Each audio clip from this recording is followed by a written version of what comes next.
Revolutionary talk for revolutionary times. Promoting peace, liberty, and prosperity around the clock. LibertyTalk.fm.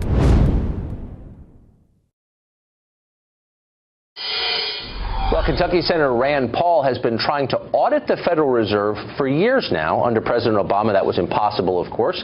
Under an ordinary Republican administration, it would be pretty unlikely.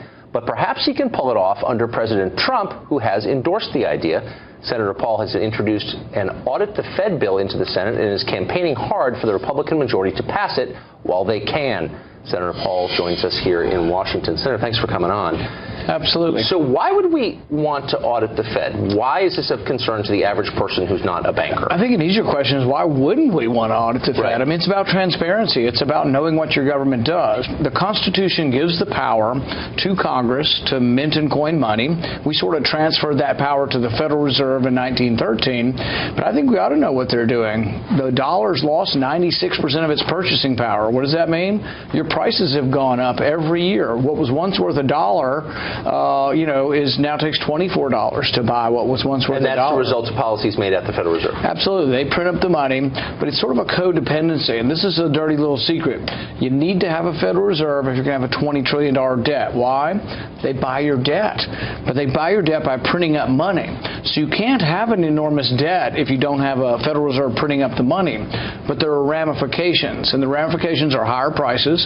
So a lot of senior citizens will say, well, gosh, they tell me there's no inflation and I don't get an increase in my Social Security check, but the prices really are going up for them at the grocery store. So it all depends on how you measure inflation. So there's been a massive amount of wealth floating around over the past 10 years, but famously, most of it seems to have stuck to a relatively small number of people. It's one of the factors behind this election, I think most would agree. How much of that has to do with Fed policy? Well, the interesting thing is, everybody, particularly Democrats, talk about income inequality. Yes. But I think the Federal Reserve has a lot to do with it because people get richer who already have money. So you and I might have to go out and earn it, or if you're a school teacher, you got to work to earn your money. But if you have a bunch of money and you park it at the Fed, they pay you to keep it there.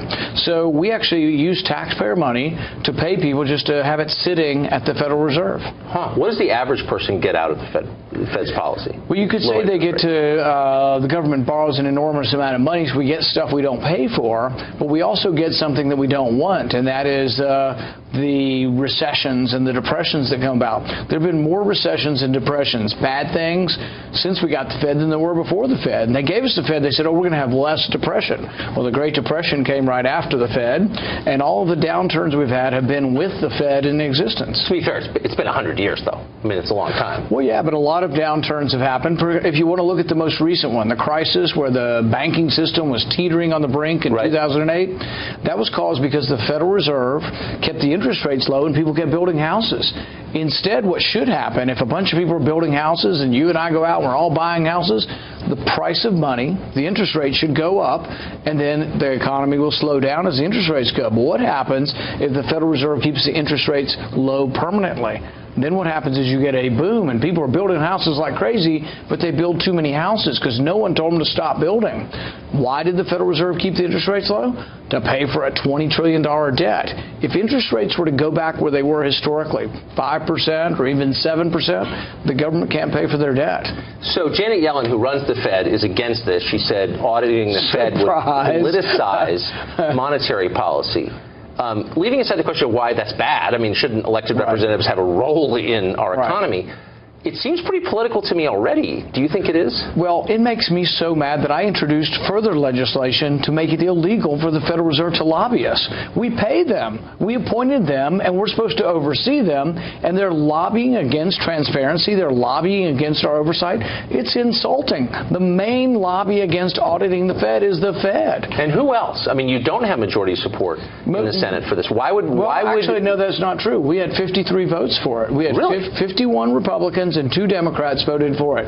Bernie Sanders voted for it. I know that. Tammy Baldwin did, and 51 out of 53 Republicans. What's the opposition to this rooted in? I just want to give a fair hearing to their side. What's their argument? Some see that the Fed pays for this massive debt, and they love big government, and they know that we have to have a big debt to have big government, and they have to pay for it, so they don't want to mess with the Fed because right now it's able to accommodate this enormous debt. One of the reasons I want oversight, though, is that I think a lot of people get hurt in the downturn. So in 2008, when the housing market went bust, I blame that on the Federal Reserve. And we're right in the middle of another boom. Anybody seen the stock market lately? It is a boom, just like the real estate boom of 2008, and it will come to an end. I wish I knew exactly when, so I could give your viewers some investment advice, but it will come to an end. There will be a correction. We have a huge bubble in the stock market created by easy money, free money. Everybody's got money. Federal Reserve will hand you bouquets of money. But there will be repercussions, and that'll be the downturn. There will be a response or reaction to all of this extra money. So really quick, we're almost out of time. Elliott Abrams, who served in the last Bush administration, is under consideration to become Deputy Secretary of State. You wrote this: crack the door to admit Elliott Abrams and the neocons will become scurrying in by the hundreds. Yeah, I think someone who was a never-Trumper, Abrams was a never-Trumper. He was disparaging and said to the president things about the president that he would never vote for him. He said the chair that Washington and Lincoln sat in, that Trump wasn't fit to sit in it. Someone who was a never-Trumper should never be in a Trump State Department. I mean, for goodness sakes. But he also represents things that Donald Trump doesn't. President Trump has been different than many. He said that nation building hasn't worked. When he said that, Elliott Abrams came forward and said, he's absolutely wrong. Nation building is what we need to do. Regime change, Iraq War. Elliott Abrams was one of the key architects of the Iraq War. Yes. We don't need people with the failed policies back in. Donald Trump does represent something new and different in foreign policy, and I think a welcome relief from the neocons. So I hope he doesn't appoint somebody who doesn't really agree with him. I'm baffled by it, I got to be honest. Senator Paul, thanks a lot for joining us. Appreciate it.